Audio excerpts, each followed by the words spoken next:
பொத்திக்கிட்டு ஒரு கண்ணை மூடி 2 கண்ணை மூடி ஒரு மூக்கடி பொத்திக்கிட்டு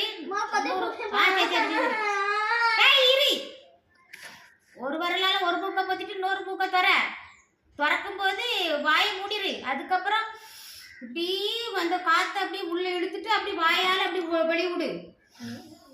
சந்திரமுகி படம் பார்த்தியா? ஆமா, லக்கலக்கலக்கம்பால எல்லாம் ரஜினி சொல்லுவார்ல, அதே மாதிரி பண்ணு. உனக்கு அதான் உதாரணம் சொல்லுது. நீ புரிச்சுத நீ கூடி மூக்குல குத்துற நல்லா வடிட்டும்.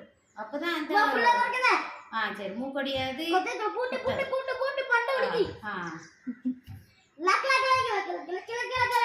வாய முடி, கண்ணை திறக்காத.